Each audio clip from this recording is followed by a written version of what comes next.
Hi everybody and welcome to today's collaboration between Tri-Fire Studios and the British High Commission here in Namibia. My name is Mpoka Shwangwa. I'm the project manager and the climate attaché for the High Commission team here in Windhoek. And it is my pleasure to be joined by Ms. Charlotte Fenton and also my boss. She is the Deputy High Commissioner for the UK in Namibia. Thank you, Charlotte, and thank you very much for being here. Thank you for having me. So I see Charlotte every day and it's a pleasure every day. And it's great that I don't think we've been in studio together, so this is really fun.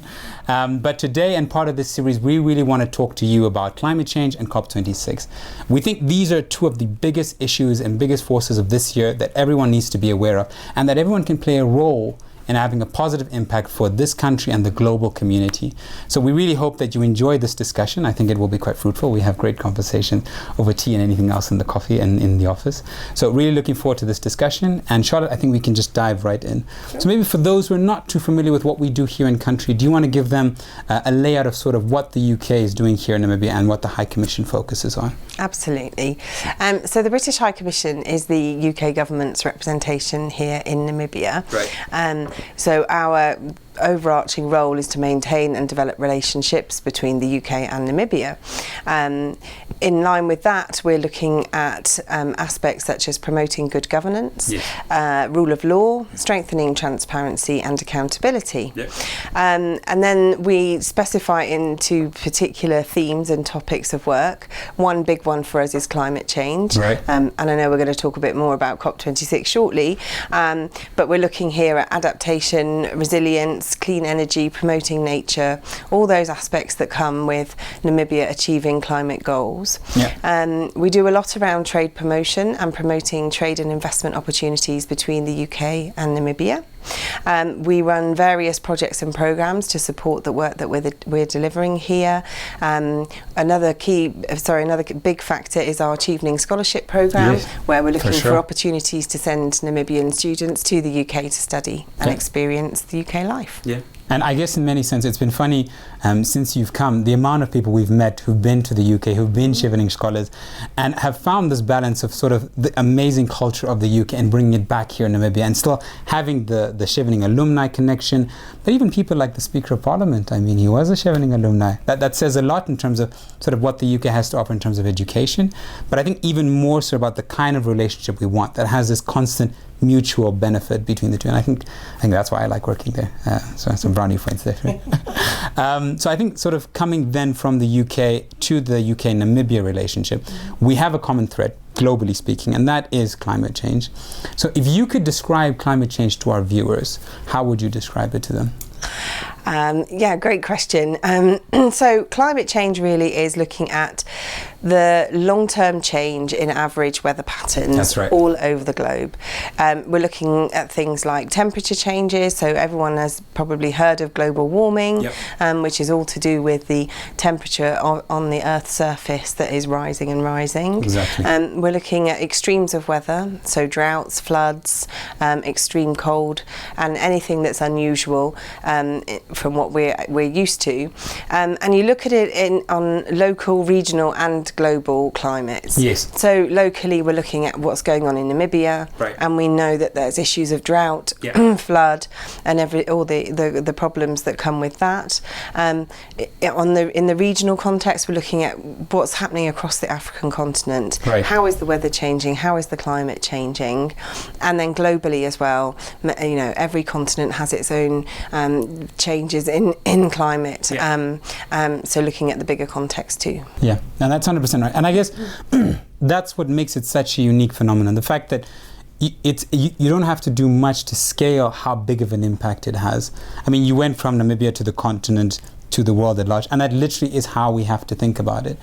And I guess it also puts into perspective the kind of goals that we should aim for and how ambitious we should be to having a really big impact in combating climate change for this generation and those to come. And I think sort of from that perspective, it's what highlights the importance of COP26. And I think sort of what I enjoy most about reading about it, learning about it, and chatting to people about it is the spirit of bringing people together, bringing people from multiple disciplines, understanding how each of them, from the motor industry to the manufacturing industry to people in the livelihood space, how each of them is being impacted by climate change, and making sure that each of their voices is heard in a common space where we get to unpack, okay, so we have all these people that are being affected, we have all these challenges. What are the big goals we need to aim for in terms of really making an impact? So maybe sort of with that context, how would you describe COP26 to our listeners? I think a lot of them, this would be maybe their first time hearing about it. Yeah, and I didn't know an awful lot about it myself. So this starts off with the UNFCCC, which is the UN Framework for the Convention on Climate Change. Yes. And COP, which stands for the Conference of Parties, are the decision-making body for the UNFCCC. Right. So members of the COP are all signatories and parties to the convention. Right. The first COP meeting was held in 1995 in Germany, and it's been held every year since then, until last year, where, of course, it was postponed to 2021 due to COVID-19. So COP26 is the 26th session of the conference and will be hosted by the UK in Glasgow in November of this year. Delegates who attend can be heads of state, climate experts, and negotiators as well, and they come together to agree coordinated action to tackle climate change across the world. Exactly. COP26 in particular is a key point. So you've probably heard of the Paris Agreement. Yes. This was agreed at COP21, which was held in 2015. Yes. And that agreement asked countries to support limiting global warming to keep it below 2 degrees, or ideally 1.5 degrees compared to pre-industrial levels. And as part of that agreement, countries were asked to devise their nationally determined contributions, or NDCs as they're known. And the 5 years after that came the point where every country was asked to re-examine those NDCs, hopefully to make them more ambitious. And what are they going to do within their own countries to contribute towards this global goal? I must say, I have a lot of notes about how to explain that, but that was that was quite impressive. And it's funny, on the Paris Agreement, I remember being at university at the time, and I think I walked into the, I think it's the Environmental and Natural Sciences Department, and literally there was like a party. Literally people were literally hugging and going wild because it was the first time that such a huge mass of countries and leaders had come together for this common challenge. And it gave this greater sense of momentum in terms of, this is the problem we have. We're doing it for ourselves and the generations that come. And I guess we want that same spirit for COP26 in the UK. And that's kind of why we're working so hard with Tripfire Studios and other partners that you will see in terms of making this a reality and having a big impact here in Namibia and more broadly. So I guess in that sense, maybe to give people a picture and a sense of the UK's efforts in terms of combating climate change, could you share a bit of more information about what the UK is doing in terms of really being a leader in that space? Yeah, I mean, the UK really is spearheading a lot of this, and particularly as we increase our ambition ahead of COP26 later this year. So it was actually on the 12th of December last year, the UK published its own revised NDCs.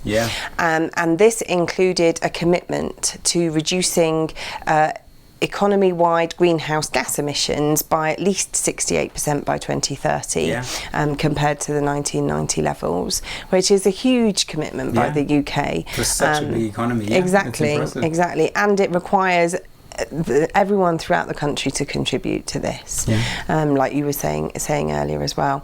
The UK is also the first major economy to pass laws for net zero carbon emissions by 2050.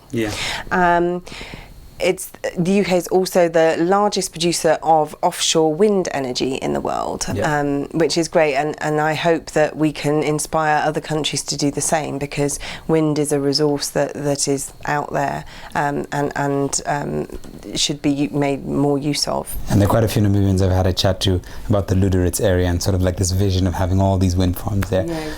So you're right, it is quite amazing. Please continue.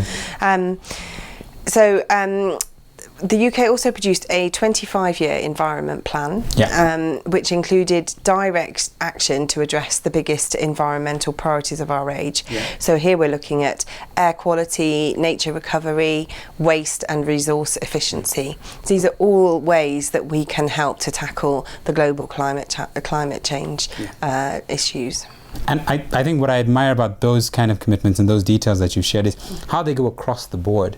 I mean, to make sort of to legally commit to net zero, I think is really, really powerful. And it's such a strong statement to your citizens. It's it's a legal commitment that you make. And that I think was something that I found really, really impressive, and something that I think the UK is quite leading on and sets a really strong and really high standard.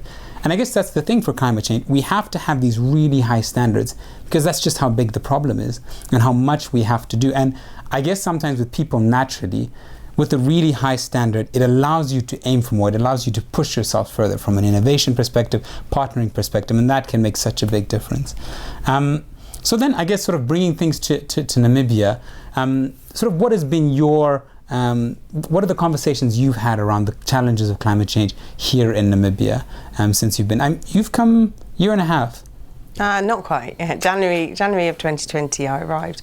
But I remember arriving and it was hot. Obviously, it was winter here, summer here, and there was quite a lot of rain, and everyone was saying, "Oh, you've brought the rain with you." And I had no appreciation then for the real need for rain here in Namibia. And then obviously talking to people, learning about the long drought that the country has suffered, and these drought and also floods, which we're experiencing right now. These are climate-related disasters here in Namibia. This is what we're experiencing. We're also seeing rising sea levels in coastal towns, another area of concern.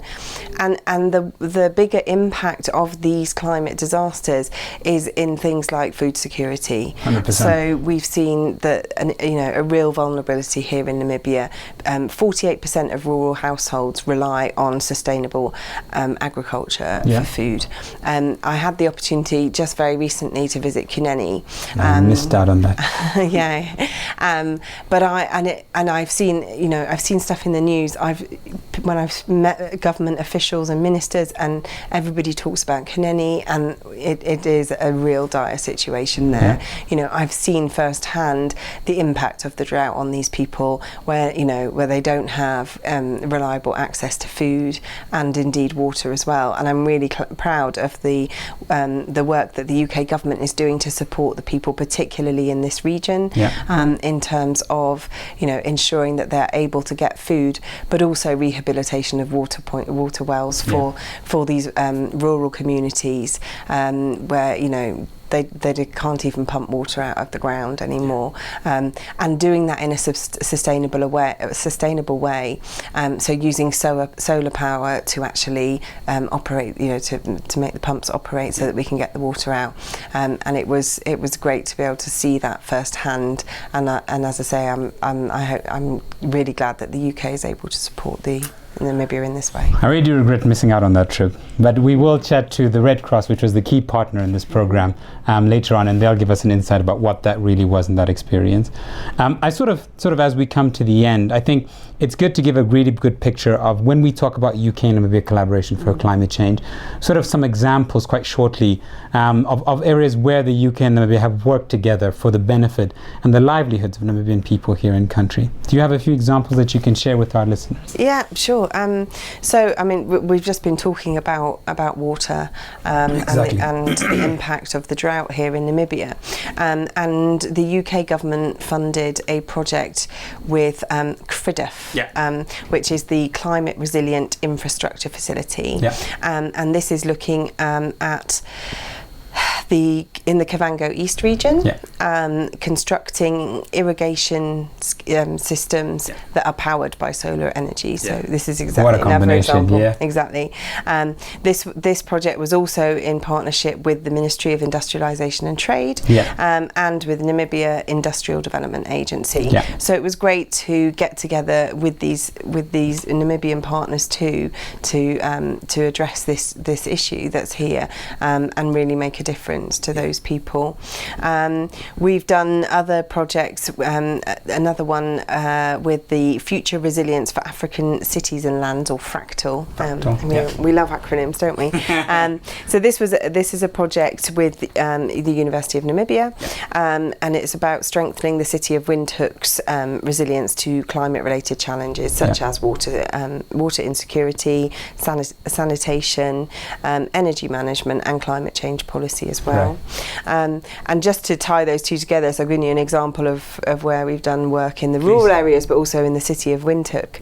And one other project we did was looking at the peri-urban resilient ecosystem. So these are the areas not directly in the city, but people are migrating here because they don't have access to everything they need in the rural areas. And so the impact on climate resilient strategies in those sort of peri-urban areas, as we like to call them. So we did a project with a huge number of partners on that. And again, a great example of where we are collaborating with Namibia to make a difference and tackle climate challenges. Yeah, and I think sort of a consistent thread throughout all those projects, the fact that we have worked with Namibians. I think there's always, it's always true that the people who know most about the area are the people from that area. And I think any one of us as development partners, we listen first. And I think that's been quite consistent throughout all those projects, and I think will be a consistent theme in the way the UK partners with Namibia going forward. So I think we've come to the end of this, unfortunately, and I think we could chat for quite a bit longer. And I know sort of if we went into the biodiversity space and the animal space, if anyone wants to get Charlotte's attention on Twitter, she's a fan of elephants. So please, any photos, she'd love to hear them. And I actually have to share some from my trip to Etosha with you, and I promise I will do that. But thank you so much for your time. Thank you for being here, Charlotte. And I mean, it's funny, it's only been a year. I guess sort of from all of us here, we wish you a wonderful time here in Namibia and more adventures to come. Thank you so much for listening to us here and for your time. If you want to find out anything more about COP26 and climate change, you can go to ukcop26.org. There's a lot of information there. Of course, as Charlotte said, you can also visit the UNFCCC's website, and there's a lot of resource out there. And I think something that's really true about climate change is that's a consistent learning process. And I think you and I, we do know quite a bit, but there's a lot more that we can learn, and a lot more that we can learn about Namibia, and we look forward to that. So thank you very much, Charlotte. Thank you very much to everyone who's listening. Take care, be safe, and please be sustainable. Take care.